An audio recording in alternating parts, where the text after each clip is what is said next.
अस्सलाम वालेकुम। Lecture 38 start हो गया जी हमारा।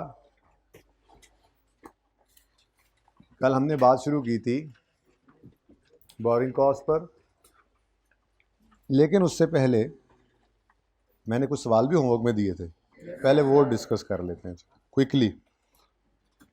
23 तो मैंने कर ही लिया था डिस्कस, ज़बानी कलामी। इसमें किसी को मसला है तो पूछ सकते हैं। ये मैंने ज़बानी कलामी सिर्फ एक दिन आगे चला गया है, तो उस हिसाब से आपने देखना था।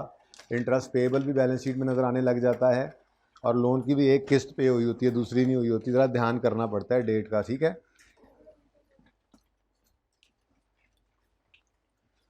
मशवरा मेरे को ले लो, कोई ENT चेक करा लो। अच्छा जी, नंबर 24 करवा दूं? अच्छा जी, 24। मिस्टर तैमूर ऑब्टेन्ड आ लोन। बेटा आप चुप हो जाएं यार, अब असगर किधर हैं, देखना शुरू कर दें यार, कि इसी तरह से कोई हादसे के बाद ही मेरे ख्याल में उन्होंने सही होना है। इस ऐसे हादसे के बाद, जैसे हादसा पीछे हुआ है इस वक्त। जी, Taimur obtained loan amounting to 150 million from Faisal bank on 1 April 15। It carries markup at 13% per annum. Loan is repayable in quarterly installments of 15 million each starting from 30 June 2015 along with interest. ठीक है जी। अब 15 मिलियन की 10 installments हैं, 10 installments ही बनेगी ना। 150 million का loan है, और हर इंस्टॉलमेंट अगर 15 मिलियन की है तो कितनी इंस्टॉलमेंट्स होंगी? 10। और हर क्वार्टर में एक इंस्टॉलमेंट पे होनी है, तो फिर इसका मतलब हर साल में कितनी होंगी? 4, क्योंकि हर साल में 4 क्वार्टर्स होते हैं। तो इसका मतलब अगर ये 10 क्वार्टरली पेमेंट्स वाला लोन है तो 2.5 साल का हो गया। 2.5 साल ही बनते हैं ना, एक साल में 4 क्वार्टर, 2 साल में 8, तो 10 क्वार्टर फिर 2.5 साल में बन गए। ठीक है, अच्छा जी। शुक्र है आप लोग आ गए, ज़्यादातर बच्चे आ गए। बड़ा इंपॉर्टेंट लेक्चर था आज, बोरिंग कॉस्ट की आज बुनियाद पड़ जानी थी। ओके जी, अब ज़बानी करना है। मेरी कोशिश होगी टाइमलाइन ना बने, ज़बानी करें। ज़रूरत महसूस करेंगे तो टाइमलाइन बना दूंगा, वैसे उम्मीद है आपको ज़रूरत नहीं पड़ेगी। रिक्वायरमेंट क्या है? इंटरेस्ट एक्सपेंस निकाल दें और रेलेवेंट एक्सट्रैक्ट्स बना दें। ठीक है जी, इंटरेस्ट एक्सपेंस निकालते हैं जी पहले। एक ही साल का कहा है उन्होंने, मैंने 2 कह दिए थे। चलो एक तो करें ना, फिर टाइम ज़्यादा लग गया तो फिर दूसरा आप कर लेंगे, ना ज़्यादा लगा तो फिर दूसरा भी करा देता हूँ जी। लोन लिया है 150 मिलियन का, लिया है 1 अप्रैल 2015 को। अप्रैल मई जून एक क्वार्टर पूरा होगा, फिर एक किस्त पे होगी 30 जून पे, फिर जुलाई अगस्त सितंबर दूसरा क्वार्टर पूरा होगा और किस्त पे होगी 30 सितंबर पे, फिर अक्टूबर नवंबर दिसंबर एक क्वार्टर पूरा होगा। और ये तो बड़ा आसान सवाल है, चलें इसमें भी एक किस्त एंड पर पे हो जाएगी। चलें, इसका मतलब लोन हमने लिया है 1 अप्रैल को कितना? 150। और ये 150 के लोन पर 13% है ना, पूरे साल का इंटरेस्ट बनता है, लेकिन पूरे साल का इंटरेस्ट नहीं निकालना। ये प्रिंसिपल अमाउंट आउटस्टैंडिंग रही अप्रैल मई और जून के 3 महीने, और फिर 30 जून की शाम को ये बैलेंस बदल जाना है। इसलिए जब तक ये वाला बैलेंस रहा तब तक कितने मंथ्स बनते हैं? तो यार आप इतने दूर क्यों बैठ गए मुझसे? पता भी है आपको मेरा दिल नहीं लगेगा आपके बगैर। क्यों नहीं सीट छोड़ी आप? सारी केमिस्ट्री उस्ताद की खराब हो जाती है, जगह बदली में बच्चे दी। मुझे लगता है किसी और क्लास में आ गया। देखो ना, ये रोज़ यहाँ बैठा होता है, रोज़ यहाँ होता था, इसको यहाँ करना होता है, मुझे पता है अब। ठीक है, अच्छा जी। उसके बाद कर लेते हैं, टोटल तो एक ही बार निकल सकता है। उसके बाद 150 से 15 निकल गया, 135 रह गया। अब ये 135 30 जून को बना है। बेटा आगे भी आ सकते हैं आप लोग, और ये आप भी साथ हो जाएं बेटा। ये वाली जो आपकी रो, हाँ बेटा ये पिलर वाली रो जगह बना के रखा करें बेटा। कोई बात नहीं बेटा, अगर आपने भी जगह बना ली है तो कोई ऐसा मसला नहीं है जी। 135 किस दिन हो गया? 30 जून की शाम को। अब जुलाई अगस्त सितंबर के 3 महीने 135 आउटस्टैंडिंग रहा, तो 135 पर 13%, लेकिन ये एनुअल रेट है, 3/12 कर दो। फिर 30 सितंबर की शाम को एक और पेमेंट हुई और बैलेंस रह गया 120। ये 120 13%, 3/12 120 आउटस्टैंडिंग रहा था, ठीक है। उसके बाद 31 दिसंबर की शाम को एक और पेमेंट होगी।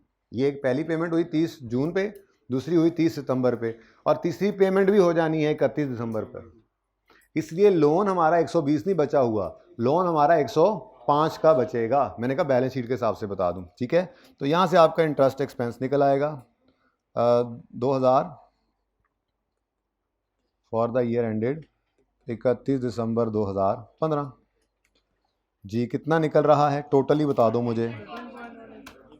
13.17 होता है। अच्छा ठीक है जी, ये आप अलग अलग निकाल सकते हैं, मुझे पता है कैलकुलेटर ने निकालना है, अगर आपने निकालना तो ये भी ना निकाल सकते। आगे बढ़ते हैं। रिक्वायरमेंट बी क्या थी? एक्सट्रैक्ट्स बना दो फाइनेंशियल स्टेटमेंट्स के। तो प्रॉफिट एंड लॉस अकाउंट बनाते हैं और एक्सट्रैक्ट्स।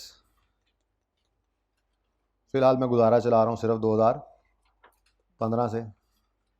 2015 की प्रॉफिट एंड लॉस के अंदर क्या नज़र आएगा आपको? इंटरेस्ट एक्सपेंस नज़र आएगा। और ये हमें कैलकुलेट करने की ज़रूरत नहीं है, रिक्वायरमेंट ए में कैलकुलेट किया था हमने 13.17, ठीक है जी। उसके बाद बैलेंस शीट की बात करें तो बैलेंस शीट के अंदर लोन नज़र आएगा, लेकिन बैलेंस शीट के अंदर इंटरेस्ट पेएबल आज इस सवाल में नज़र नहीं आएगा। आ सकता था इसी सवाल के अंदर भी इंटरेस्ट पेएबल, अगर सिर्फ वो एक डेट बदलता। वो यहाँ पर यूँ कह देता quarterly instalments are payable starting from 1 July 15, तो गड़बड़ हो गई थी। कैसे? अप्रैल मई जून की किस्त और इंटरेस्ट 1 जुलाई की सुबह, जुलाई अगस्त सितंबर की इंस्टॉलमेंट जो है रेंटल और उसका इंटरेस्ट 1 अक्टूबर को, अक्टूबर नवंबर दिसंबर 1 जनवरी को। इसका मतलब 31 दिसंबर पर ना तो वो किस्त पे होनी थी ना उसका इंटरेस्ट पे होना था, तो बैलेंस शीट में पेएबल भी आना था और लोन भी 120 पे पड़ा होना था, ठीक है ना। लेकिन आसानी थी सवाल के अंदर, तो सवाल पढ़ के हम उस हिसाब से कर लिया करते हैं, कोई ऐसी रॉकेट साइंस नहीं है। तो बैलेंस शीट के अंदर, लेकिन ये चूंकि 31 दिसंबर 15 की शाम को जब आप खड़े होंगे तो 105 का जो लोन है, ये सारे का सारा 105 का लोन ये 16 के साल में पे ऑफ नहीं हो जाना। 105 के लोन में से 4 किस्तें पे होनी है ना, हर किस्त 15-15 की, तो 60 मिलियन का लोन अगले साल में पे होना है और बाकी का अगले साल में भी पे नहीं होना, वो उससे अगले साल में जाना है। तो करंट नॉन करंट अलग करना था हमने, ठीक है। तो नॉन करंट लायबिलिटी में लॉन्ग टर्म लोन है, ठीक है, और करंट लायबिलिटीज में करंट मैच्योरिटी या current portion of long term loan है। अब यहाँ पे ज़बानी चल रहा है, आज टाइम लाइन नहीं बना रहे हम, टाइम ज़ाया होता है, ठीक है। 31 दिसंबर, पहले तो ये डिसाइड कर लें 31 दिसंबर 15 की शाम को कितना लोन हमारे ऊपर अभी पड़ा हुआ है, क्योंकि हमने इस साल में 3 किस्तें पे की हैं, 30 जून, 30 सितंबर, 31 दिसंबर। 150 का लोन था, 15-15 मिलियन की 3 किस्तें पे की, तो लॉन्ग टर्म लोन कितना बचा पड़ा है ये यहाँ पे लिख लेंगे हम, टोटल इतनी लायबिलिटी है, ठीक है। लेकिन 31 दिसंबर 15 की शाम पे खड़े होकर हम क्या फोरसी कर रहे हैं कि 31 दिसंबर 16 से पहले 4 और किस्तें पे होंगी। कब कब? 31 मार्च, 30 जून, 30 सितंबर, 31 दिसंबर। 16 की बात की है ये सारी। तो 16 के साल में कितनी किस्तें पे होंगी? 4। हर किस्त कितनी है? 15। तो 4 किस्तें बन गई 60। लेकिन यहाँ पे वर्किंग शो कर देते हैं एग्जामिनर को, 15 × 4 कितना? 60। अब ये 60 अगर करंट है तो टोटल में से इसको माइनस कर दो, बाकी क्या है? 45 नॉन करंट। क्योंकि लोन ख़त्म हो रहा है इसलिए मैं दूसरा साल भी कर ही देता हूँ। अच्छा जी, अब अगर इंटरेस्ट एक्सपेंस की बात करें तो चेंज होगा ना। अगर मैं 31 दिसंबर 2016 का इंटरेस्ट एक्सपेंस निकालूं तो मुझे बताएं कितना लोन आउटस्टैंडिंग था पिछले रात को, 31 दिसंबर 15 की रात को कितना लोन आउटस्टैंडिंग था? 105, अभी तो बताया। तो 1 जनवरी 16 पर भी यही आउटस्टैंडिंग है। अब ये 105 का लोन आउटस्टैंडिंग रहा जनवरी, फरवरी, मार्च 16 के साल में पहले 3 महीने, तो इंटरेस्ट निकला पहले 3 महीनों का जितना भी निकला, उसके बाद 31 मार्च पे 15 मिलियन पे हो गया, बचा 90। ये आउटस्टैंडिंग रहा, फिर अप्रैल मई जून, फिर एक किस्त पे हुई 15 की तो बचा ये, फिर रहा जुलाई अगस्त और सितंबर आउटस्टैंडिंग, फिर 30 सितंबर को 15 मिलियन पे हुआ। मैं चाहता तो टाइमलाइन बनाता, आपको बहुत ही क्लियर समझ आता, समझ अभी भी आ रहा है, थोड़ा सा दिमाग को लगाना पड़ रहा है, जिससे आप लोग बहुत घबराते हैं। लगाएं, टाइम बचाना है हमें, ठीक है। समझ ना आए तो फिर मुझे बताएं, मैं कर देता हूँ एक्सप्लेन, किसी को भी समझ ना आए तो। जी कितना बचा 60, ये आउटस्टैंडिंग रहा अक्टूबर नवंबर और दिसंबर। ये कौन से 3 महीनों का इंटरेस्ट? अप्रैल मई जून जुलाई अगस्त सितंबर 15, अक्टूबर नवंबर दिसंबर 15, और ये पूरा साल 15। ये कौन से 3 महीनों का इंटरेस्ट? जनवरी फरवरी मार्च 16, अप्रैल मई जून 16, जुलाई अगस्त सितंबर 16। तो डायरेक्ट निकाले ना जब समझ आ रही है तो। और पूरे साल का इंटरेस्ट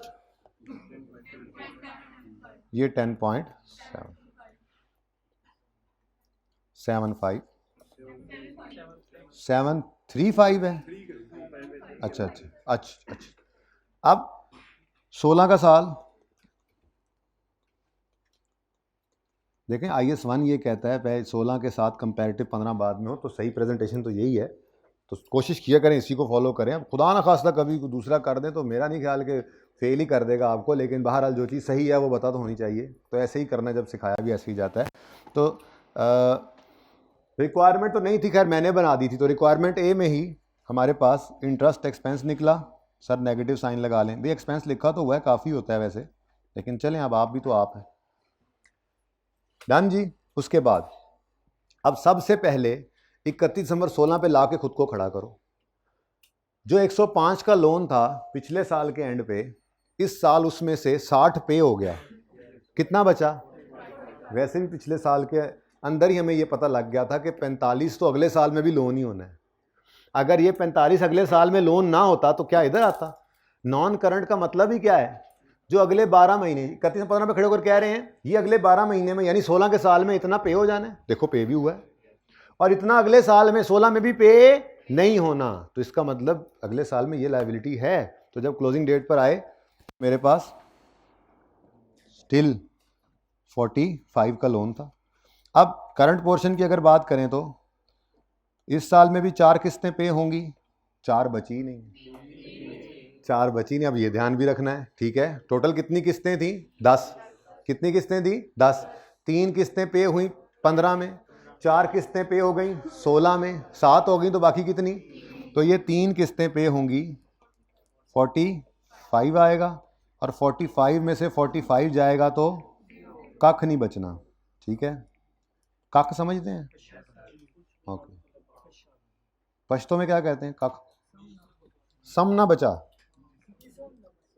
सोम और वट एवर, इतने आगे मैं ही कहना है तो बदतमीजी करने लग जाते हो। पश्तो भी हमारी ये उर्दू, पंजाब, उर्दू तो खैर उर्दू ही है, पंजाबी सराइकी, ये हर इलाके की चेंज होती जाती हैं थोड़े थोड़े फासले से। पश्तो भी ऐसे ही है, कोई कहता है केना तो कोई कहता है चेना, मेरे जैसा परेशान। अच्छा,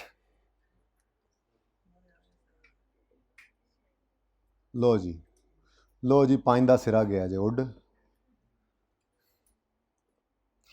लें जी, यहाँ पर क्या होगा? 0। मैंने सिर्फ इसलिए बनवाया कि ये ज़रा 0 भी हो रहा था, ठीक है, सही है। तो तरीका आना चाहिए, कोई टाइमलाइन नहीं, कुछ नहीं। ये क्यों करवा रहा हूँ भाई? एक्सट्रैक्ट्स के सवाल आते हैं बोरिंग कॉस्ट में, और बोरिंग कॉस्ट में आपने देख लिया, बोरिंग मींस लोन और उसके ऊपर कॉस्ट, फिर कुछ एसिड में जाएगी तो कुछ एक्सपेंस में जाएगी, फिर बैलेंस शीट है तो कुछ पेबल, इंटरेस्ट पेबल भी हो सकता है, पे हो गया तो लोन पेबल तो होगा ही। ये सारी चीज़ें आपने यहीं से सीख के जानी है, अप्लाई करनी है। वैसे तो सीख के आनी चाहिए थी, नहीं सीख के आए, या ढिल्ली सीख के आए, या भूल गई सही सीख के आए थे, तो सबको बराबर तो करना है ना। तो टॉपिक तो चल ही रहा है, ये टॉपिक का हिस्सा ही था, अलग नहीं था एक्रूअल, ओके। बल्कि एक्रूअल तो हर टॉपिक का हिस्सा बनने जा रहा है आगे 3 4 5 टॉपिक्स के अंदर, ठीक है। तो यहाँ पे लगा हुआ वक्त आपको बार बार याद कराऊंगा। देखा बच गया आज, देखा जैसे IAS 16 के ऊपर लगा हुआ वक्त, हर सवाल में हर टॉपिक में जाके कहूँगा सुनाओ फिर, ना करते IAS 16, ना लगाते 22-23 दिन, होना था ये नहीं होता, फिर आगे सारा सेशन रोते हैं। तो एक बार रो लें, ठीक है, रो के चुप कर जाएंगे, सब्र आ जाएगा, समझ आ जाएगी और आगे काम चल जाएगा। जी ये लें, ये किताब के अंदर नहीं है सोल्यूशन। हाँ हाँ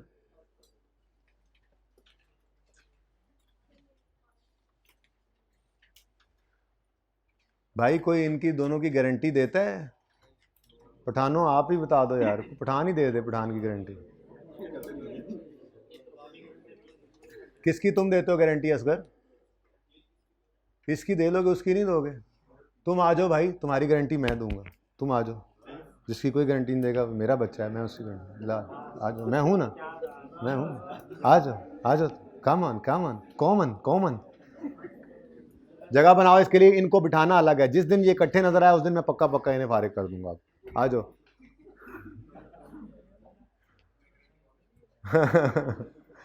ठीक है, अब तुम भी उधर ही, तुम्हारा दोस्त गारंटी वाला भी उधर ही। भाई सीट बदल के बैठो, आगे आ जाओ, इधर नहीं, आप इधर आ जाओ, आ जाओ मेरे चांद, इधर आ जाओ, आप भी आके बैठ जाओ यार।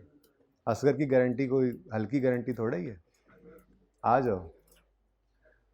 असगर की गारंटी मैं तो मान लेता हूँ, वैसे अगली सीट पे आओ। वैसे इसने कभी काम पूरा किया नहीं जो कहता है। चलें आगे यार। इस सवाल के अंदर देखो यार, डिस्टर्बेंस होती है ना, सबका नुकसान होता है। आप सिर्फ अपना या मेरा नुकसान नहीं कर रहे, मेरा तो ब्लड प्रेशर ही चढ़ रहा है, बाकियों का जो नुकसान हो रहा है, आपका अपना तो हो ही रहा है, उस पर तो आपका सिर्फ नुकसान है, बाकियों के नुकसान पे आपको जवाब देना पड़ेगा अल्लाह को। अब इसके साथ फिर भी जुड़ के बैठो, पिछली सीट पे क्यों नहीं बैठे? वहाँ पे दूसरा दोस्त बैठा है, ठीक है, कल से दूर दूर बैठना। मिस्टर माउस ऑब्टेन्ड अ लोन, इसकी मैं सिर्फ इंटरेस्ट की रेट कैसे निकलता है वो बता देता हूँ, बाकी तो ये भी इसी तरह से क्वार्टरली सिखा दिया, फिर भी सुन लें। कल वाला मुझे किसी बच्चे ने तेज़ी में छुट्टी वक्त सुना हो जी। मिस्टर माउस obtained loan amounting to 80 million from HBL on 1 October 15, year end 31 December है। इट कैरीज इंटरेस्ट एट 0.25 पर 1000 पर डे। तो पर 1000 जब आपने किया तो एक चीज़ आ गई, ये पर डे है, इसको कर लो 365 से कर लो जी, ठीक है, 365 360 दोनों ही सही होंगे, बस शो कर दोगे ना वर्किंग, खामोश है। अव्वल तो ऐसी सूरत में वो खुद बता देता है, नॉर्मली सवाल में जब ये करना हो ना तो वो रिक्वायरमेंट में लिख देता है अज्यूम 360 डेज ईयर या 365, वो खुद भी बता देता है, वरना जो मर्जी लिख लो, दोनों ही यूज़ होते हैं। इससे जो भी आंसर आएगा, वैसे कितना आता है? नहीं, इसका आंसर क्या आता है? इसका आंसर क्या आता है? 0.09125। मैं ये कहना चाह रहा हूँ कि उसको 100 से मल्टीप्लाई कर लेना ताकि आपका 9.125% आ जाए, ठीक है ना। 100 से, या तो यहाँ पे 100 से मल्टीप्लाई किया होता फिर आप 9 पॉइंट समथिंग बताते। बच्चे को मैं कह दूँ यहाँ पे लिख दूँ 9.15, अब वो कुछ बच्चे घर पे यही लगे रहे, इसका आंसर तो 0.09 आता है, सर ने कैसे 9.15 लिख दिया? तो खुद देखा करो ना, या तो 100 से मल्टीप्लाई यहीं करवा दो जी। डन। हेलमेट सेट कर लूँ मैं, पाउंसर ही ना लग जाए। बारिश हो रही है उधर?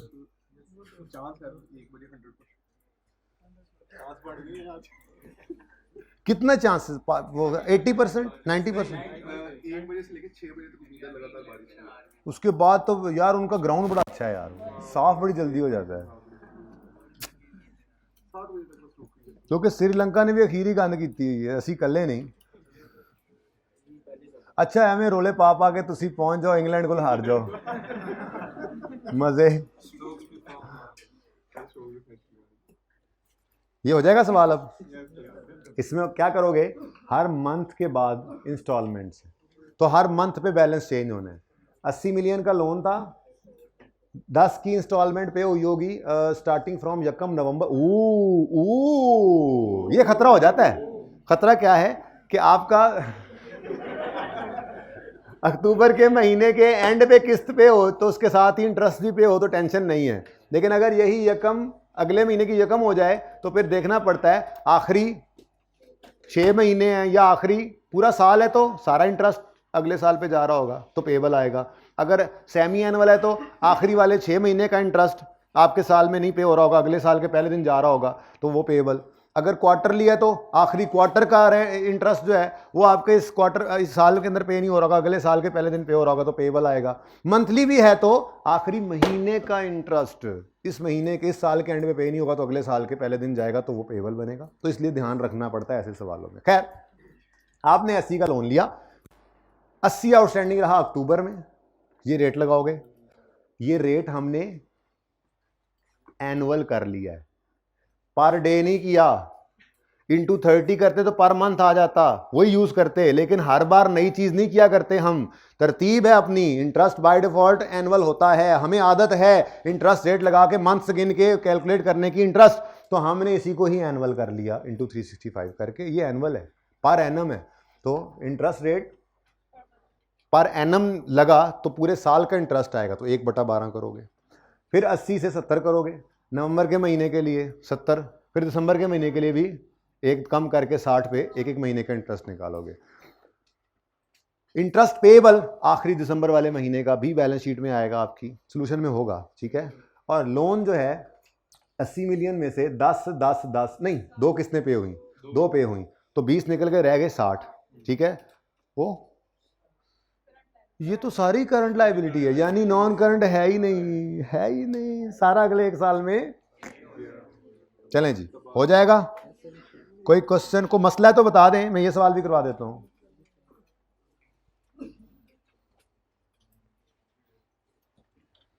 ज्यादा आगे निकल गए मुझे लगता है जज्बात में आके, और फिर ज्यादा ये जी। तो हमने स्टार्ट किया था बोरिंग कॉस्ट। मैंने कहा था बोरिंग, लोन लिया, लोन ऑब्टेन किया, बोरिंग इसको कहते हैं। और जब लोन लिया है तो जिसने लोन दिया है वो कुछ ना कुछ चार्ज करता है, आप उसके पैसे इस्तेमाल कर रहे हो, तो उसकी कॉस्ट्स क्या क्या हो सकती हैं, bank charges, bank commission, commitment fee, processing fee of loan वगैरह वगैरह, और एक इंटरेस्ट एक्सपेंस मशहूर ज़माना, ठीक है। लोन लेंगे तो ये तो होता ही है, बाकी भी कभी कभी साथ आ जाते हैं, लोन के साथ जुड़ी हुई ये कॉस्ट है, बोरोइंग के साथ जुड़ी हुई कॉस्ट, ठीक है। एक बैंक चार्जेस वो भी होते हैं, वो जी हम चेक बुक के चार्जेस आए जी, हमें एसएमएस के चार्जेस आ रहे हैं, भाई नहीं, इस वक्त क्या बात हो रही है, बोरोइंग्स जो लोन लिया और उससे रिलेटेड कॉस्ट। तो अगर ये लोन लिया है तो उस पर इंटरेस्ट पे करना है, ये इस लोन की कॉस्ट। अगर लोन लिया है, बैंक ने इस लोन के लिए कोई चार्जेस लिए हैं, कोई कमीशन लिया है, कोई कमिटमेंट फी लिया है, कोई लोन प्रोसेसिंग चार्जेस लिए हैं, तो ये इस बोरोइंग से रिलेटेड कॉस्ट है, तो ये बोरोइंग कॉस्ट कहलाएगी, ठीक है। फिर हमने अगली बात की, बोरोइंग कॉस्ट जो होती हैं, हम इंटरेस्ट नहीं कहा करेंगे, बोरोइंग कॉस्ट कहा करेंगे, इंटरेस्ट को भी, कोई मसला तो नहीं। तो बोरोइंग कॉस्ट जो होती हैं, आज तक यही पढ़ा है कि वो एक एक्सपेंस है, फाइनेंस कॉस्ट है, एक्सपेंस है, प्रॉफिट एंड लॉस में एज एन एक्सपेंस जाता है। लेकिन इस स्टैंडर्ड ने आके कहा, भाई साहब बोरोइंग कॉस्ट कैपिटलाइज भी हो सकती है। मैंने कहा है, इंटरेस्ट एक्सपेंस जिस तरह से होता था वो एक्सपेंस एसेट भी बन सकता है। उसने कहा हाँ बन सकता है, अगर आपने ये बोरोइंग जो ली है ये स्पेसिफिकली किसी एसेट की कंस्ट्रक्शन या इंस्टॉलेशन के लिए लिया है, लोन बोरोइंग ली है, और उसकी कंस्ट्रक्शन या इंस्टॉलेशन पे अच्छा खासा अरसा लगना है, तो ये जो बोरोइंग आपने ली है इसकी कॉस्ट को उस एसेट की कॉस्ट में ऐड करते रहो यहां तक कि वो रेडी टू यूज हो जाए। जैसे ईंट, बजरी, सीमेंट, सरिया ऐड करते उसकी कॉस्ट में, वैसे ही ये इंटरेस्ट भी उसकी कॉस्ट में ऐड कर लो। जब तक बाकी कॉस्ट ऐड करना तब तक ये भी कर लेना, वर्क कंप्लीट होने तक, ठीक है। तो ये हमने पढ़ा, तो पता लगा, ये अगली बात देखी तो पता लगा बोरिंग कॉस्ट यानी इंटरेस्ट किस एसेट के ऊपर कैपिटलाइज करते हैं। ये हमने पढ़ा कि जी इंटरेस्ट एक्सपेंस यानी बोरोइंग कॉस्ट, मैं यहां पर अब सही वाला लफ्ज लिखूं ना, बोरोइंग कॉस्ट जिसके अंदर एक चीज इंटरेस्ट भी होता है, लाइक इंटरेस्ट एक्सपेंस, ठीक है ना। Borrowing costs incurred on a loan specifically obtained for construction or acquisition of a qualifying asset are capitalise. Construction के आगे एक्विजिशन भी होना चाहिए था। आपने पता नहीं सिर्फ कंस्ट्रक्शन है ना लिख लें। तो नीचे आइए प्लीज़, बाकी आपको मैं सही करता हूँ, सेट करता हूँ मैं आपको, ठहर जाओ जी। कंस्ट्रक्शन और acquisition of a qualifying asset is capitalised. ठीक है जी।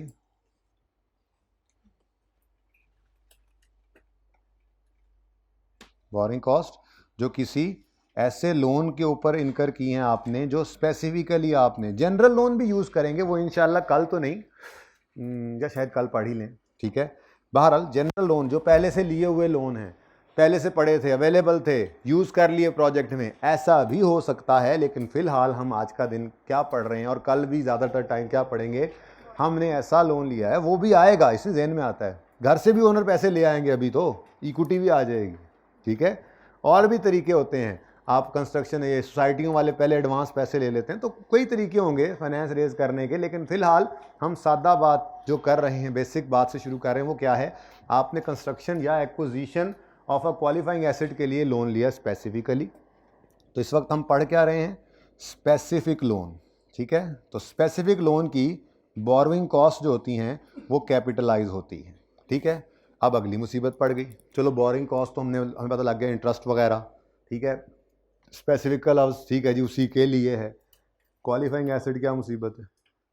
तो क्वालिफाइंग एसिड के बारे में फिर हमने यहाँ पे पढ़ा था, वो एसिड जो बनने में अच्छा खासा अरसा ले, कल ये बात हुई है, रिवाइज कर रहा हूँ, जो बनने में अच्छा खासा अरसा ले। हमने कहा जी अच्छा खासा, हमने कहा 3-4 महीने, ये किताबों में लिखा हुआ है, स्टैंडर्ड ने तो सब्सटेंशियल पीरियड ऑफ टाइम ही लिखा है, बस IS 23 ने सिर्फ सब्सटेंशियल पीरियड ऑफ टाइम लिखा है, ओके। तो अकाउंटेंट्स कहते हैं 3-4 महीने अच्छा खासा होता है अरसा, ठीक है। तो क्या क्वालिफाइंग एसिड होगा वो, और क्वालिफाइंग एसिड के लिए अगर आपने लोन लिया स्पेसिफिकली, तो उस लोन के इंटरेस्ट को क्वालिफाइंग एसिड में ऐड करना है। कितने अरसे तक करना है वो तो मैंने आज पढ़ाना है। तो फिर मैंने आपको कुछ एग्जांपल्स दी कि अगर डॉलेंस वाले रेडीमेड, ये पिछले दफ़ा वाले से मैंने कॉपी करके यहाँ लिखा था ना, कल लिख के लाया था, जो पिछली दफ़ा वाला उठा के लिखा था, डा में चंगा। तो डॉलेंस परचेज आ बिल्डिंग रेडीमेड, तो ये क्वालिफाइंग एसिड नहीं है। लेकिन पेल ने कंस्ट्रक्ट की बिल्डिंग 5 महीने में, तो ये क्वालिफाइंग एसिड है। रफ़ी ने परचेज़ की कार, रफ़ी पास कर गया, अब तो आप में से भी कोई हो सकता है, तो ABC सारी क्लास ने ली कार, तो ये क्या है, क्वालिफाइंग एसिड है नहीं, रेडीमेड एसिड है, रेडी टू यूज़ है। लेकिन अगर पैकेजेस वालों ने प्लांट मंगवा कर इंस्टॉल किया और इंस्टॉल करने में 3 महीने लग गए, तो ये क्या है, क्वालिफाइंग एसिड, ठीक है। चलें अब कहानी शुरू करते हैं कि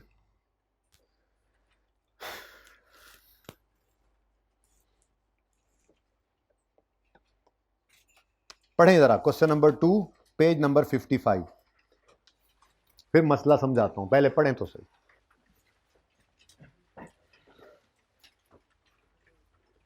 ये बुनियाद सही नहीं करेंगे ना, तो आगे फिर जहां समझने वाली बातें शुरू होती हैं वो बातें नहीं समझ आ रही होती हैं, और ये छोटी बातों में फंसा होता है बंदा। इसलिए बड़े ध्यान से इस बुनियाद को बनाना है। देखें, बड़ी सादा सी बात है, एक बिल्डिंग बनानी थी, 6 महीने में बिल्डिंग बन गई मिसाल के तौर पे, और जो लोन लिया था बैंक से वो 5 साल के लिए लिया था। अब लोन पर तो बैंक ने 5 साल इंटरेस्ट लेते रहना है, और उसको किस्तों किस्तों में करके शायद हम वापस करते रहें, जो अकाउंटिंग मैंने अभी सिखाई थी टीपू एंड ऑनवर्ड्स सवालों के अंदर, ठीक है ना, वो सारा तो हम करते रहेंगे।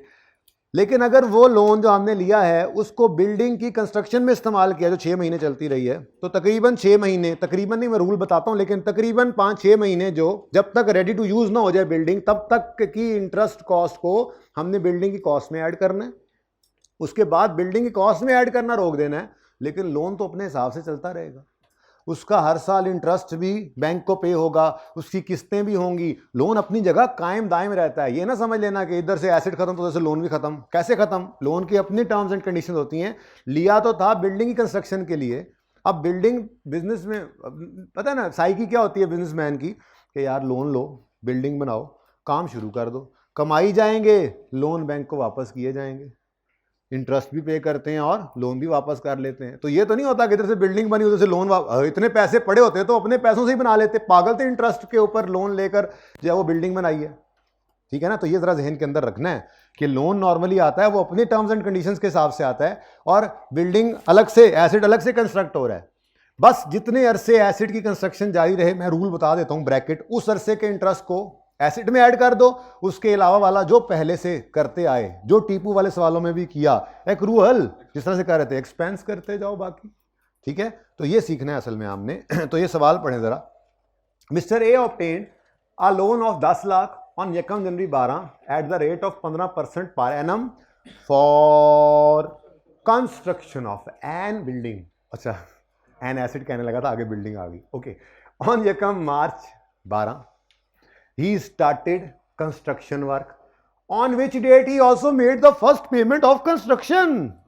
ठेकेदार आया, उसको हमने एडवांस में पैसे पकड़ा दिए। किस दिन? यकम मार्च को। लोन किस दिन लिया हमने? अच्छा, और काम किस दिन शुरू किया हमने? और पहली पेमेंट कंस्ट्रक्शन की कब की है? अब बैंक ने लोन किस दिन, लोन के ऊपर इंटरेस्ट किस दिन से लेना है? जाहिर है जिस दिन से एसिड पे काम शुरू हुआ, यकम मार्च। नहीं, आप सबको ये बात पता है। बैंक वालों ने कहना है भाईजान हमसे पैसे ले गए यकम जनवरी को, हमें इंटरेस्ट पे करो। आप काम लेट करते हो तो करते रहो। ठीक है, अच्छा, तो बैंक वालों ने तो इंटरेस्ट लेना था यकम जनवरी से।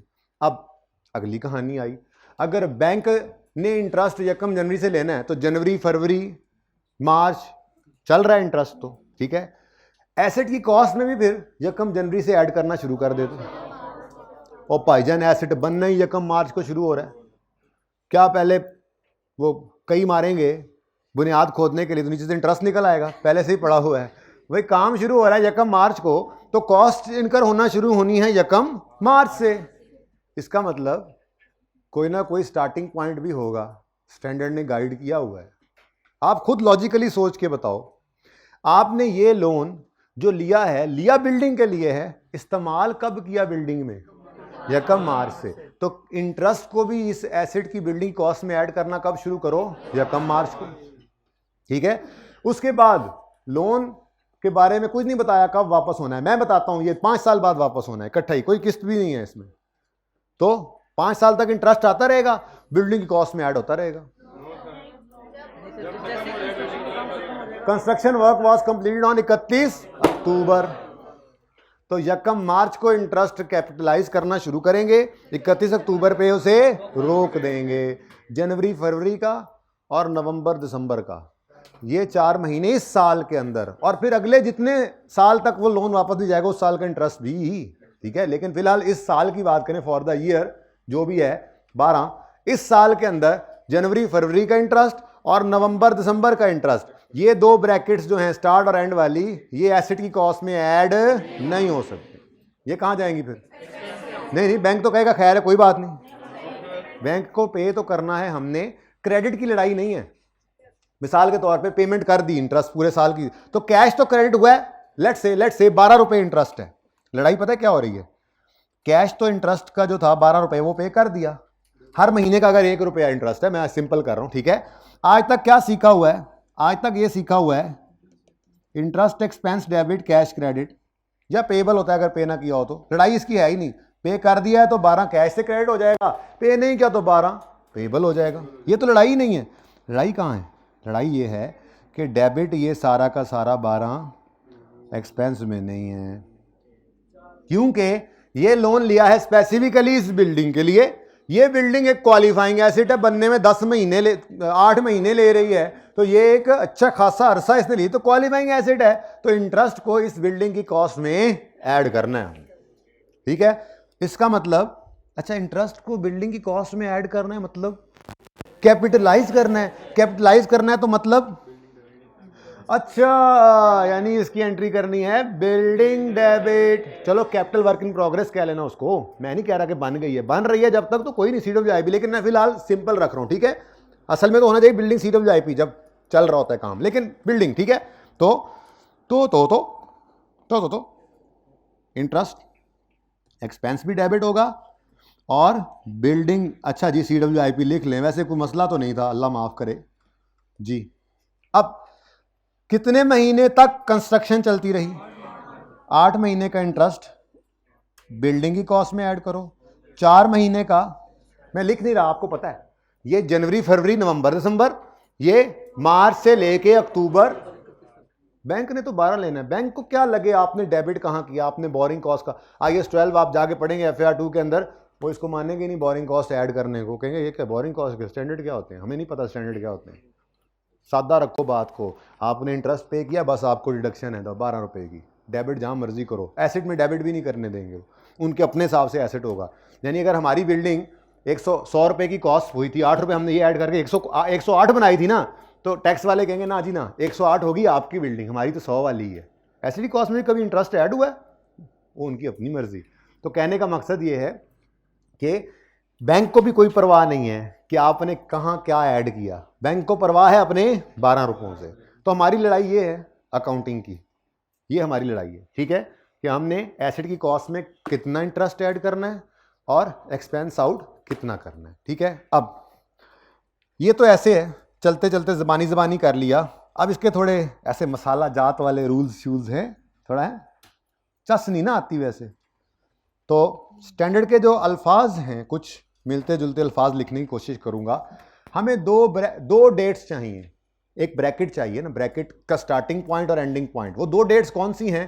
पहली डेट किस दिन से स्टार्ट करें एसेट की कॉस्ट में इंटरेस्ट को ऐड करना, जो कि हमारी जबानी बात के अंदर 1 मार्च निकल चुका है। असल में ना ये सिंपल सा सवाल था, थोड़ा और मुश्किल भी आती है, खैर हम तो अपना रूल बनाएंगे। किस दिन से स्टार्ट करें इंटरेस्ट को एसेट कॉस्ट में ऐड करना? 1 मार्च, जो आपने कहा। तो ये कहलाती है date of commencement of capitalisation, ठीक है। तो पहली चीज हमें क्या चाहिए होगी? कमेंसमेंट ऑफ कैपिटलाइजेशन किस दिन हो? Commencement of capitalisation of borrowing cost.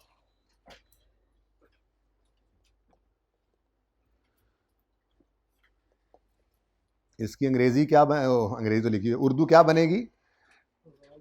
Commencement, शुरू करना है। कमेंसमेंट किसे कहते हैं जी? कैपिटलाइजेशन ऐड करना, बोरिंग कॉस्ट किधर कैपिटलाइज करना? ऐड करना एसेट की कॉस्ट में। तो किस दिन से एसेट की कॉस्ट में बोरिंग कॉस्ट को ऐड करना शुरू कर दें? किस दिन से बोरिंग कॉस्ट को एसेट की कॉस्ट में ऐड करना शुरू करें? उर्दू तर्जुमा, ठीक है। इसके लिए जो स्टैंडर्ड ने रूल लिखा है वही रूल हम लिख लेते हैं, मुश्किल नहीं है, आसान है। जरा सुन लें पहले। वो कहता है जी लोन रिसीव्ड डेट पकड़ो पहले सवाल से, 1 जनवरी 2012 है हमारे सवाल में, ठीक है। दूसरी डेट ढूंढो, वर्क स्टार्टेड, बल्कि मैं यूं लिख दूं तो बेहतर है, पहला दिन है कंस्ट्रक्शन वर्क स्टार्टेड। वैसे चलो ठीक है, कंस्ट्रक्शन वर्क स्टार्टेड, ये सब ज़बानी किया करेंगे, पहले दूसरा दिन लिखेंगे। ये किस दिन वर्क स्टार्ट हुआ है जी? 1 मार्च 12। और तीसरी डेट स्टैंडर्ड कहता है ढूंढो फर्स्ट कंस्ट्रक्शन पेमेंट। क्या बोला मैंने? First construction payment. देखो एक बात ज़हन में रखो, कंस्ट्रक्शन पेमेंट का मतलब ना आप लोग कभी कभी समझते हो सिर्फ वो जो मजदूर को पैसे देने हैं। मिसाल के तौर पे LDA से मैप अप्रूव कराना है, तो क्या उसके बगैर बिल्डिंग बन सकती है? तो कंस्ट्रक्शन की पेमेंट तो फिर मैप की अप्रूवल फीस भी होनी गई। को परमिट लेने चले गए LDA से, गई यहाँ पे मैं कंस्ट्रक्शन करने दें, उस पर फीस लगी, तो क्या ये कंस्ट्रक्शन पेमेंट नहीं है? कंस्ट्रक्शन शुरू नहीं हुई, पहले एडवांस दे दिया कॉन्ट्रैक्टर को, वो पहले मोबिलाइजेशन एडवांस लेते हैं कि भाई पैसे दो, असी चीज़ें ले आइए, कुछ काम शुरू करिए। तो जो एडवांस आपने दिया उसकी एडजस्टमेंट भी करते हैं, वो इंशाल्लाह प्रोग्रेस बिलिंग का कॉन्सेप्ट है, सिखाऊंगा, एक दिन लगाएंगे उस पर, ठीक है। तो जो एडवांस में पेमेंट की है अभी वो चीज़ें पूरी करेगा और 15-20 दिन महीने बाद वो काम शुरू करेगा, तो क्या इस एडवांस पेमेंट को कंस्ट्रक्शन पेमेंट नहीं कहेंगे? ये सब की सब कंस्ट्रक्शन पेमेंट्स हैं। मैंने कहा अभी बता दूं पहले ही दिन, ठीक है। बाद में आपको मसले मसाइल होते हैं, बहरहाल सवाल आएंगे, करते रहेंगे ये बात। तो फर्स्ट कंस्ट्रक्शन पेमेंट ये किस दिन की है? सवाल ने कहा था इसी दिन ही हमने कर दी। अब ये 3 डेट्स देखो और आप मुझे बताओ इन 3 में से कौन सी डेट मुनासिब रहेगी एसेट की कॉस्ट में बोरिंग कॉस्ट को ऐड करना स्टार्ट करने के लिए? यकम मार्च। अच्छा, मिसाल के तौर पे फर्स्ट कंस्ट्रक्शन पेमेंट होती 1 अप्रैल को, फिर अप्रैल में करते बेटा, मार्च ना करते। क्यों? ये पैसा किस दिन इस्तेमाल किया? असल तो ये है ये लोन इस्तेमाल हुआ है एसेट में, किस दिन हुआ? 1 अप्रैल को। अच्छा, ऐसा भी हो सकता है कि फर्स्ट कंस्ट्रक्शन पेमेंट यकम मार्च से करो और काम शुरू हो फर्स्ट, ये तो मैंने बता भी दिया था, ओहो ये तो बता दिया था जी। अगर ये हो तो फिर भी अप्रैल। आप कहोगे सर यकम मार्च को कंस्ट्रक्शन पेमेंट नहीं हो गई? भाई कंस्ट्रक्शन पेमेंट तो हो गई, एसेट पे काम शुरू हुआ है। एसेट पे काम शुरू होगा तो एसेट की कॉस्ट में ऐड होना शुरू होंगी ना चीजें। एक काम ही शुरू नहीं हुआ, फिर तो यकम जनवरी से करो। तो इस सारे मसले को हल करने के लिए स्टैंडर्ड ने जो रूल बनाया है ना, इस तरह से आपको सोचने की जरूरत नहीं है। ये बात समझ आई है? मैं तीनों सिचुएशन बताता हूं दोबारा। यकम जनवरी को लोन लिया, यकम जनवरी को काम शुरू किया, यकम जनवरी को ही पेमेंट भी कर दी। तो किस दिन से एसेट की कॉस्ट में ऐड करना शुरू कर? लोन आया यकम जनवरी को, काम शुरू किया यकम मार्च को, पहली पेमेंट यकम जनवरी को ही कर दी थी। जनवरी से नहीं कर सकते क्योंकि एसेट ही बनना शुरू नहीं हुआ। किस चीज में? मैं वही तो कह रहा हूं, बुनियाद खोदोगे तो इंटरेस्ट निकलेगा। ऐसे हो सकता है? अभी बुनियाद खोदना ही शुरू नहीं की, शुरू होगा काम तो कैपिटलाइज करना शुरू करोगे। बैंक को तो फिर पेमेंट करनी है, वो एक्सपेंस होगा आपका। अच्छा, यकम जनवरी को लोन आया, कंस्ट्रक्शन स्टार्ट हुई यकम जनवरी को ही, लेकिन पहली पेमेंट आपने की यकम मार्च को। अब बताओ लोन किस दिन इस्तेमाल हुआ? यकम मार्च से। तो उस दिन से ये एसेट के अंदर इस्तेमाल होना शुरू हुआ, तो उस दिन। तो बेसिकली ऐसे नहीं करना आपने कि अलग अलग सोचें। ये सिर्फ आपको मैंने कॉन्सेप्ट दिया है, ये सादा सा रूल है। ये 3 याद है? नहीं है तो याद करने, बल्कि करने क्या है, मैंने रोज़ ये लिखने हैं, हर सवाल में लिखने हैं। पूरा लिखना है 1 आध दिन, फिर इनकी एब्रीविएशन चलने लग जाएंगी। हर सवाल में ये रोज़ बोला करेंगे, याद तो ये कैसे नहीं होंगे। बस इसके ऊपर ऐड कर लें लेटर ऑफ। रूल क्या है स्टैंडर्ड का? जी बेटा कोई बात नहीं, मैं चला गया हूँ कहीं, किसको समझ नहीं आई? मैं कहीं चला गया हूँ छोड़ के, यहीं खड़ा हूँ। आप पूछें क्वेश्चन, लेकिन क्वेश्चन को स्पेसिफिक करके पूछना है। मैंने पहले भी 1-2 बच्चों से कहा है, ठीक है? लेटर ऑफ, पहले अपना सवाल, यकम मार्च और यकम मार्च। अब मुझे बताएं लेटर इन तीनों में से क्या है? यकम मार्च। तो यकम मार्च है कैपिटलाइजेशन के स्टार्ट होने की डेट। कोई सा एक यकम मार्च, दोनों ही यकम मार्च है वैसे तो, ठीक है? तो ये यकम मार्च क्या है? ये कमेंसमेंट ऑफ कैपिटलाइजेशन की डेट है, ठीक है जी? यकम मार्च से आप एसेट की कॉस्ट में इंटरेस्ट को ऐड करना शुरू कर दें, ठीक है? अभी मैं अगली बात पूरी कर लूँ, फिर मैं यहीं पे कहीं नहीं जा रहा। और सीजेशन, स्टैंडर्ड के अल्फाज, रोक दो, ये तो आपको वैसे ही पता होना है। Cessation of capitalisation of borrowing cost, रोक दो एसेट की कॉस्ट में ऐड करना बोरोइंग कॉस्ट को। Cessation of capitalisation of borrowing cost, रोक दो। सीजेशन, सीज करो, रोको। ये तो हमने IAS 16 में भी पढ़ा था, आपको याद होगा, जब हमने कहा था एसेट की कॉस्ट में ऐड करना, सीज कर दो चीज़ें जब वो रेडी टू यूज़ हो जाए, ठीक है? तो सीजेशन किसे कहते हैं जी? रोक देना, रोक दो।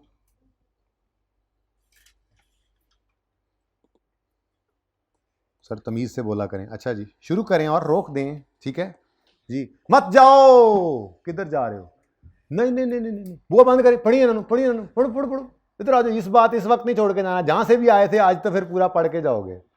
बैठ जाओ इधर अभी नहीं छोड़ के जाना, अभी नहीं, उन नहीं, सोच के आना था। इधर लोग आते तो अपनी मर्जी से हैं, जाते मेरी मर्जी से हैं, ठीक है? ऐसे कैसे जाने दूंगा तुम्हें जी? जाना है तो जाओ, हमेशा के लिए जाना, फिर छोड़ जाओ फिर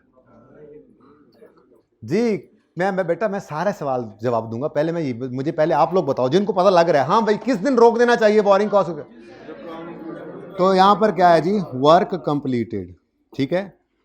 जब वर्क कंप्लीट हो जाए, जो कि हमारी एग्जाम्पल के अंदर क्या है, 31 अक्टूबर 2012, इस दिन पे आके आप रोक दें एसेट की कॉस्ट में इंटरेस्ट को ऐड करना। बैंक लेता है तो लेता रहे, बाकी अरसा एक्सपेंस, पहले ले रहा था तो लेता रहे, बाकी अरसा उससे पहले वाला, इससे पहले वाला एक्सपेंस, इसके बाद वाला एक्सपेंस, ठीक है। तो ये कितने मंथ्स बनते हैं? तो बेटा ईयर एंड पे तो हर चीज़ रुक जाती है, वो जिस सवाल में आएगा ना, तो ये जगह मैंने इसीलिए छोड़ी। अब सारी बातें नहीं पूछते, यहाँ पे मैं लिख दूंगा ईयर एंड। अगर वर्क कंप्लीशन से पहले ईयर एंड आ जाए तो हर चीज़ वहाँ वैसे ही रुक जाती है। ईयर एंड पे तो सब कुछ रुक जाता है। कहाँ से आया सवाल? शरारत नहीं करनी, अभी जो सामने है बस वो देखो, हो गया काम कंप्लीट। जिस दिन नहीं होगा सवाल में उस दिन देखेंगे, ये जगह मैंने इसीलिए छोड़ी। अच्छा okay, commencement of capitalisation later of these 3 dates, इससे आप बिल्कुल सही रूल पे पहुंचेंगे, गलती नहीं करेंगे, ठीक है। बाकी तो हर एक एडजस्टमेंट को देख के सोच के अभी डिस्कस कर लेते हैं, ठीक है। और सजेशन करनी है जिस दिन काम खत्म हो जाए, ठीक है। अब आप लोगों को इजाजत है, पहले ये नोट करें, ये हमारे सवाल का रूल है। आज पहला दिन अंग्रेजियां बहुत हैं, आहिस्ता आहिस्ता ये फिर एंड पे जाके कहूँगा बस ज़बानी कर लिया करो, या बहुत करो तो एंड पे तो साइड में थोड़ा सा छोटा छोटा चुना चुना करके लिख लिया करो। कोशिश यही करेंगे कि ज़बानी पहुंचे इस तक, लेकिन पहले दिन ज़बानी नहीं किया जा सकता जी। अब जी ठहरें जी, बारी बारी बारी बारी। हाँ भाई, आखिरी वाले भाई, सिचुएशन भाई, सिचुएशन बनाने लगे, ये नोट हो गया है? चलो दोबारा बना लेंगे। खैर 31 अक्टूबर पे कोई एतराज, 1 जनवरी पे कोई एतराज नहीं है ना? आप बताओ, कंस्ट्रक्शन पहले हुई, डेट बताओ।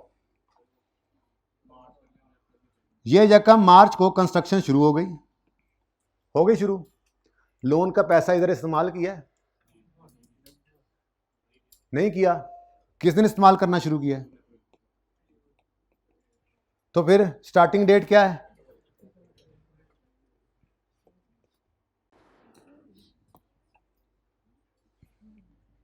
ठीक है, तो फिर कितने महीने?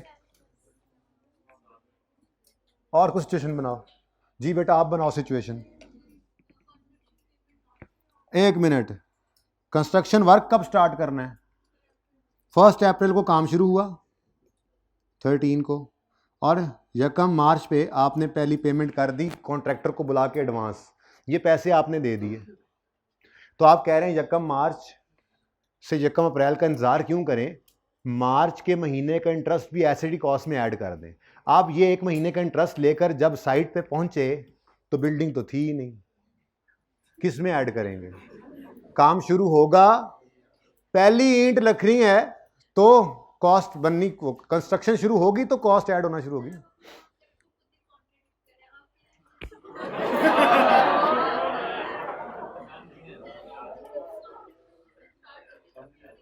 जी बेटा, जी जी,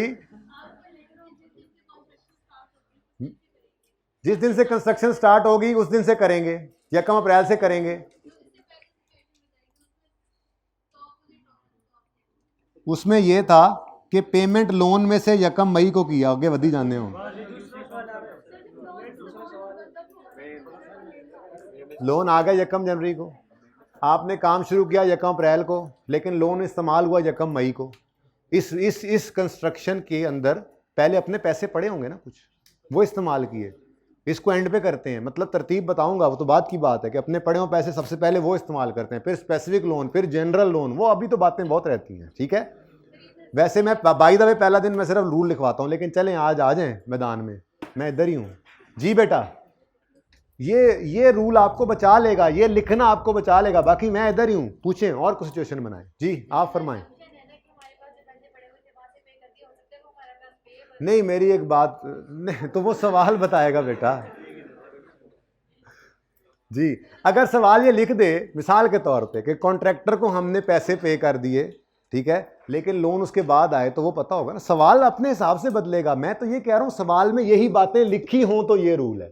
अजम्पशन की तरफ हम कभी नहीं जाएंगे, सवाल क्लियरली बताएगा, वो अलग बात। इस वक्त मैं ये कह रहा हूं सवाल ने ये लिखा है, कोई अजम्पशन नहीं ली मैंने, सवाल में उसने क्लियरली लिखा लोन इस दिन आया, इस दिन काम शुरू हुआ और लोन में से इस दिन मैंने पेमेंट की है, ये सवाल ने लिखा हुआ है। ओके, सवाल के अंदर अल्लाह माफ करे अजम्पशन कोई नहीं ली मैंने जी, मैंने कॉन्ट्राडिक्ट नहीं किया ना। अच्छा चलो जी वापस आए अपने सवाल पे। मैंने आज तक वैसे कभी ये नहीं किया, पता नहीं आप लोगों की क्लास के अंदर क्या हो रहा है, हर चीज बताने लग जाता हूं मैं जी। सर देखिए, अगर हमारी ये के अंदर कंस्ट्रक्शन पेमेंट नहीं हो रही है तो हम लोग तो उसी दिन स्टार्ट करते हैं जब से कंस्ट्रक्शन वर्क स्टार्ट होता है। बेटा पेमेंट पहले हो सकती है तो बाद में भी तो हो सकती है। तो बाद में हो तो हम तो स्टार्ट तो फिर कंस्ट्रक्शन वर्क वाले दिन से नहीं, लोन के बेटा असल में ना मेरी बात समझें, ये लोन लिया है जिसके इंटरेस्ट को इसकी कॉस्ट में ऐड करना है। प्लीज, पेंट का डब्बा लेकर रख लिया है, बिल्डिंग की कॉस्ट में ऐड कब करोगे? लोन भी ऐसा ही है, लेकर रख लिया है, बैंक तो इंटरेस्ट ले रहा है, जब इस लोन के पैसे इधर ऐड कर, और बैंक ने पैसे लेने हैं, वो लड़ाई नहीं है, बैंक ने पूरे 12 रुपए लेने हैं। पहले जितना अरसा ऐड नहीं होगा वो एक्सपेंस है, और जिस दिन से इधर ब्रैकेट में आ गया तो वो एसेट में ऐड होने लग जाएगा। मैंने तो पहले ये बात कही है, इस 12 पे बैंक ने नहीं माफी देनी है आपको, बैंक के साथ कोई लड़ाई नहीं है। यहां पर अगर 8 करोगे यहां 4 है, यहां 7 करोगे यहां 5, यहां पे आप 9 कर लो यहां पे 3, ठीक है, लड़ाई सिर्फ ये चल रही है। हाँ जी, सवाल कर लें बाय द वे जी। कंस्ट्रक्शन वर्क स्टार्टेड, अच्छा हो गया ना, पहले ही दिन ये कंडा भी काट लिया हमने जी बच्चों। तो ये दोनों ही फिर एक ही डेट आ गई ना, सेम ही आ गई, तो ये क्या हो गया? कमेंसमेंट डेट, ठीक है जी। कमेंसमेंट डेट फिर क्या है? 31 मार्च, ठीक है जी। 31 मार्च यकम मार्च से हम एसेट की कॉस्ट में इंटरेस्ट ऐड करना शुरू कर देंगे। तो जनवरी फरवरी का कहां जाएगा? बैंक की जेब में पूरे 12 रुपए जाने हैं, मैंने इसलिए 12 आसानी से कर दिया, ठीक है ना, एक महीने का 1 रुपये जी जी, सिर्फ स्पेसिफिक लोन के हिसाब से है। मैं जिस दिन जनरल लोन पढ़ाऊंगा ना उस दिन मैं इसके ऊपर लिखूंगा रूल फॉर स्पेसिफिक लोन, यहां पे ये लाइन खींचूंगा, इसे लिखूंगा रूल फॉर जनरल लोन, वो अलग है जी। बेटा कर देता हूं, वो चेंज किया था इस वजह से। हाँ भाई, हाइब्रिड से आवाज आई थी मेरे दोस्त की, एंड पे बैठा होता था, आज पता नहीं एंड पे किधर हो तुम? हाँ, एक सीट आगे आ गए हो। हाँ बोलो। तो यही रूल लगाओ, कंस्ट्रक्शन तो दुराने कंस्ट्रक्शन लोन नहीं आया तो टेंशन ही मुक गई। कंस्ट्रक्शन 1 मार्च को शुरू हुई, लोन पेमेंट भी 1 मार्च को हो गई, लोन है ही नहीं तो इंटरेस्ट कहां से आया?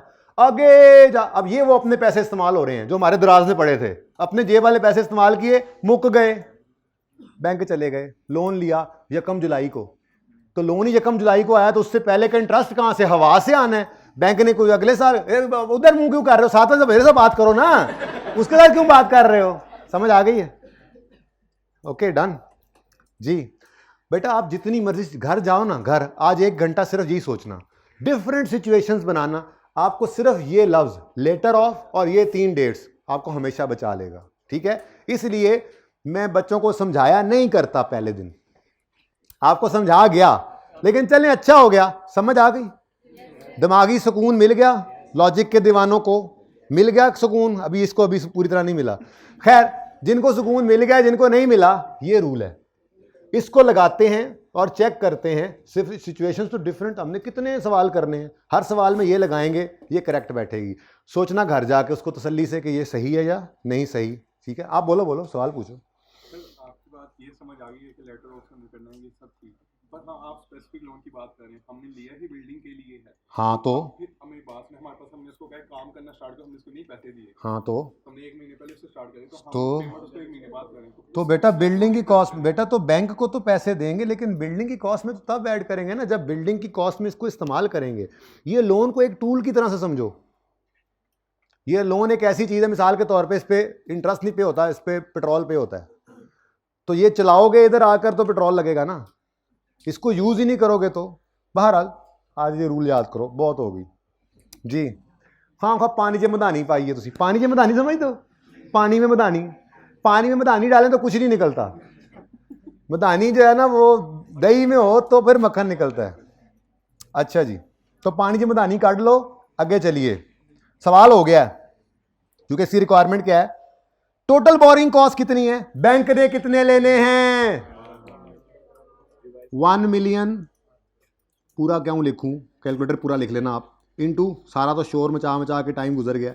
अब ये पूरे 12 महीने, क्यों, लोन आया यकम जनवरी 10 को, और सवाल में कहीं नहीं लिखा हुआ कि लोन वापस चला जाएगा, तो अजम्पशन नहीं लेनी, किधर की अजम्पशन वाली, अजम्पशन नहीं लेनी, लोन वापस जाएगा तो वो बताएगा, नहीं बता रहा तो मतलब लोन अभी भी आउटस्टैंडिंग है, यकम जनवरी को आया था, पूरा साल आउटस्टैंडिंग है।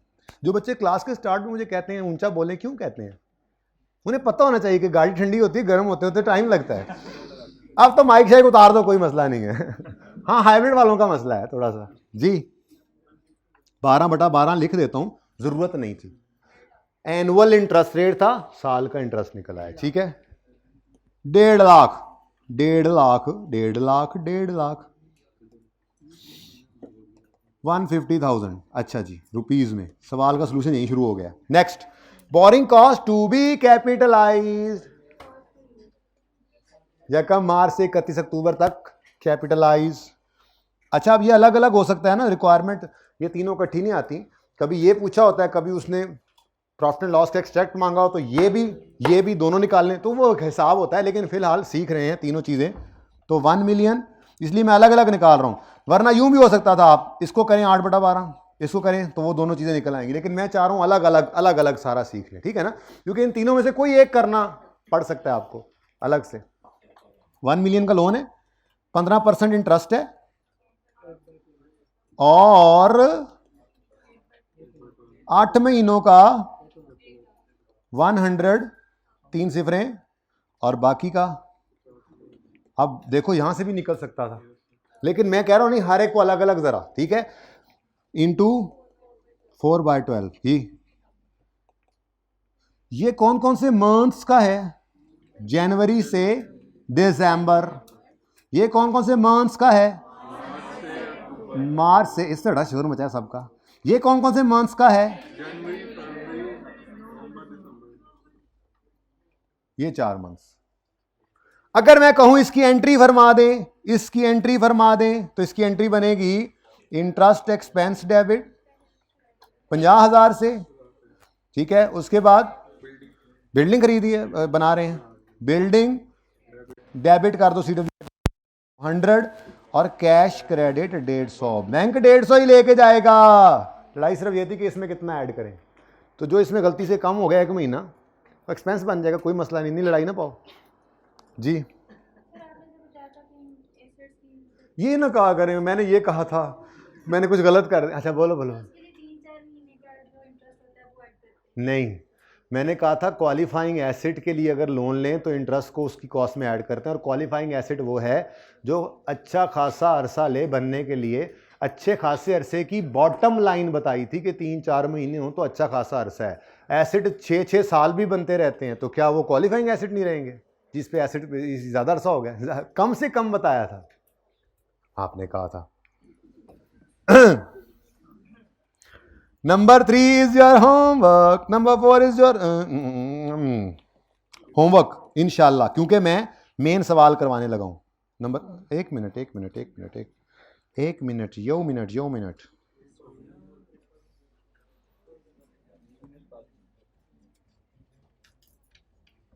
तकरीबन, ओ आज वो स्टूडेंट भी नहीं है जिसकी वजह से 1:20 पे क्लास खत्म करनी पड़ती है शायद। किधर है, नहीं है, चलो फिर, हैं जी, क्या ख्याल है? मैं तो कहता हूं फिर ये सवाल भी कर लेंगे आज, और ये सवाल भी। अच्छा जी, बस यही सवाल करते हैं, फिर मेन सवाल नहीं करते फिर। अब जी मैंने 3 होमवर्क कहा है और आगे कुछ नहीं कहा है, ठीक है, लेकिन जब मैं 1 करवाऊंगा अनलॉक हो जाएगा इंशाल्लाह। वो 4 नहीं है, वो लेक्चर नोट्स हैं एंड पे, जहाँ पे बोरिंग कॉस्ट की वो ये एक्रूवल वाले सवाल कर रहे थे ना, उसमें पहला सवाल फिलहाल ये कर लें, आगे दौड़ पीछे छोड़। अज्यूमिंग ईयर एंड, रिक्वायरमेंट पहले पढ़ते हैं। अज्यूमिंग, हाँ जी, आप पार्ट 2 शुरू कर लें फिर।